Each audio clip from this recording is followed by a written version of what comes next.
জেনে রাখবেন মুরিদ আজরাইল আলাইহিস সালাম ততক্ষণ জান কবজ করেন না যতক্ষণ আগে আপনার পীরের দরবারে হাজিরি না দেন।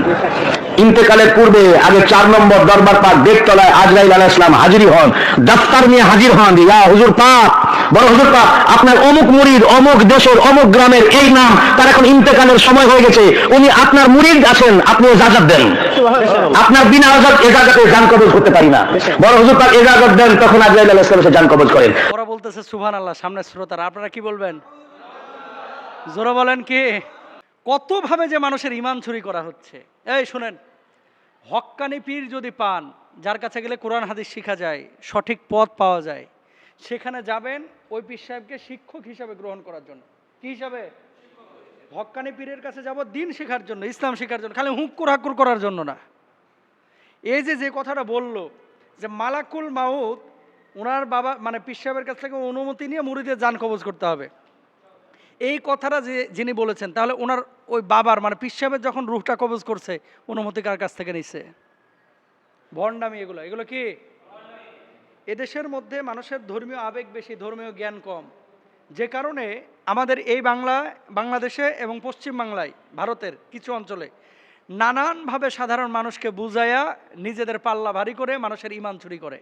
প্রশ্নটি করেছেন ভারতের মুর্শিদাবাদের বহরমপুর এলাকা থেকে।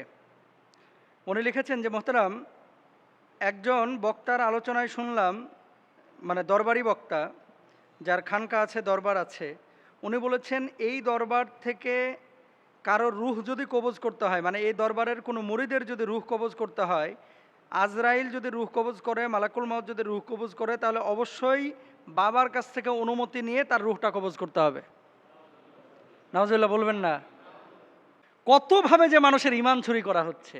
এই শুনেন, হক্কানি পীর যদি পান, যার কাছে গেলে কোরআন হাদিস শেখা যায়, সঠিক পথ পাওয়া যায়, সেখানে যাবেন ওই পীর সাহেবকে শিক্ষক হিসাবে গ্রহণ করার জন্য। কি হিসাবে? হক্কানি পীরের কাছে যাব দিন শেখার জন্য, ইসলাম শেখার জন্য, খালি হুক্কুর হাক্কুর করার জন্য না।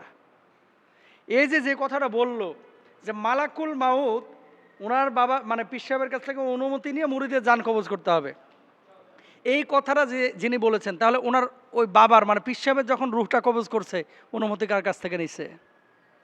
ভণ্ডামি এগুলো। এগুলো কি?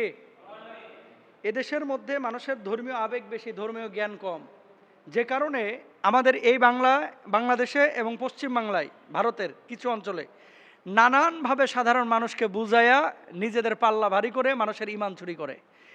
শুনেন, ইহুদি, খ্রিস্টান, হিন্দু এরা ইসলামের জন্য ততটা ক্ষতিকর না এদেশের কিছু মোল্লা মুন্সি এবং পীর সাহেবরা যতটা ক্ষতিকর। হিন্দু সে ইসলামের ক্ষতি কি করবে? সে ইসলামে ঢুকতে পারে না, বরঞ্চ তার ধর্ম সে প্রচার করে, ওরা ইসলামের জন্য অতটা ক্ষতি করে না। কিন্তু আমাদের দেশের পথভ্রষ্ট আলেম এবং পথভ্রষ্ট কিছু পীর, যারা মানুষের ঈমানটাকে ইসলামের খোলসের ফ্রেমের মধ্যে থেকে ঈমানটাকে চুরি করে নষ্ট করে। আল্লাহ এদেরকে হেদায়েত দান করুক, আমিন বলেন। এবার আসেন দলিলে। আল্লাহ তাআলা কি বলছেন? আইনামা তাকুনু ইউদরিকুমুল মাউতু ওয়ালাউ কুনতুম ফি বুরুজিম মুশাইয়াদা। মৃত্যু যখন আসবে, তুমি সুউচ্চ পাহাড়ে থাকো, মাটির গর্তে থাকো, ইন্টেনসিভ কেয়ার ইউনিটের মধ্যে থাকো, মালাকুল মাউত তোমারে পাকড়াও করবে। কুল্লু নাফসিং যায়িকাতুল মাউত, প্রত্যেকটা প্রাণীকেই মৃত্যুর স্বাদ আস্বাদন করতে হবে। ওয়া ইন্নামা তুওয়াফাউনা উজুরাকুম ইয়াউমাল কিয়ামাহ, কিয়ামতের ময়দানে কি করা হবে? প্রতিদান দেওয়া হবে। দেখেন অন্য আয়াতে আল্লাহ তাআলা বলছেন, হাত্তা ইদা জাহাদাহুমুল মাউত ক্বালা রাব্বিরজিউন লাআল্লি আমালু সালিহান ফিমা তারাকতু কাল্লা ইন্নাহা কালিমাতুন হুয়া কাইলুহা। মালাকুল মাউত যখন আসবে মানুষের কাছে, মানুষ বারবার আকুতি করবে, ও মালাকুল মাউত, আমাকে একটু সুযোগ দাও, আমাকে 2টা দিন সময় দাও, আমি একটু সাদাকা করে আসি, আমি একটু সৎ কাজ করে আসি।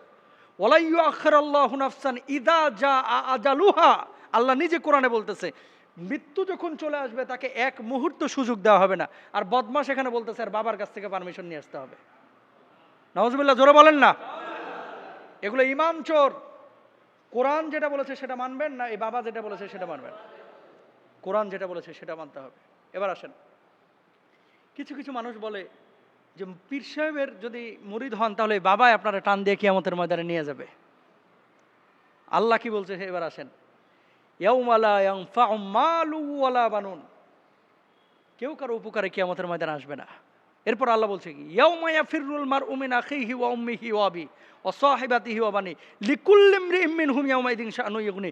বাপ সন্তানের থেকে পালাবে, মা সন্তানের থেকে পালাবে, সন্তান মায়ের থেকে বাপের থেকে পালাবে, ভাই ভাইয়ের থেকে পালাবে। যেই মা জন্ম দিয়েছে সন্তানের জন্য, এই মা ফাঁসির কাষ্ঠেও যাইতে রাজি আছে, এই মা কিয়ামতের ময়দানে সন্তানকে চিনবে না। আর বাবাই বলে হ্যাঁ রে জান্নাতে নিয়ে আসবে, বাবাই তো থাকবে সেদিন দৌড়ের উপরে। আম্মাজান আয়েশা সিদ্দিকা রাদিয়াল্লাহু তাআলা আনহা বসা, নবীজিকে বলছে, ইয়া রাসূলুল্লাহ, আমি আপনার কে? কয়, তুমি আমার স্ত্রী, কিয়ামতের ময়দানে আমি কি কোনো ফ্যাসিলিটি পাবো না? কিসের ফ্যাসিলিটি? আপনার স্ত্রী হিসেবে আমি জান্নাতে বিনা হিসেবে যাব না? আল্লাহ নবী জবাব দিলেন, আয়েশা নিজের আমল নিয়ে কবরে ঢুকো, ফাতেমা নিজের আমল নিয়ে কবরে ঢুকো। আমল নিয়ে কবরে গেলে এই নবী কিয়ামতের ময়দানে আয়েশাকে ফাতেমাকে চিনবে, আমল ছাড়া কবরে গেলে এই নবী আয়েশাকে ফাতেমাকে চিনবে না। আর আমার বাবারা দাদারা আছে মাশাআল্লাহ, অটো গিয়ারে জান্নাতে যাইতে চায়, নিজে আমল করবে না, নিজে নামাজ পড়বে না, মুরিদ তো আছে অমুক বাবার, বাবাই টান দিয়ে নিয়ে যাবে। তোর বাবা যদি দৌড়ের উপরে থাকে তোর অবস্থাটা হবে কি? আল্লাহ হেদায়েত দান করুক, আল্লাহ বুঝ দান করুক। আমি কোনো পীরের বিপক্ষে কথা বলতেছি না, হক্কানি পীরদের কাছে যাবেন দিন শেখার জন্য। কিন্তু যারা এমন কথা বলে যে বাবা তোর নামাজ রোজা এটার দায়িত্ব আমি নিলাম, এরকম কথা যেহেতু বলে, কারণ কি এগুলো ইমান চোর। এগুলো কি চোর? জোরে বলেন, কি চোর? ইমান চোর। হক্কানি পীরদের পক্ষে থাকবেন, কিন্তু ভণ্ড এই সমস্ত মানুষ যারা ইমান চুরি করে এদের থেকে দূরে থাকবেন। আল্লাহ এদেরকে হেদায়েত দান করুক।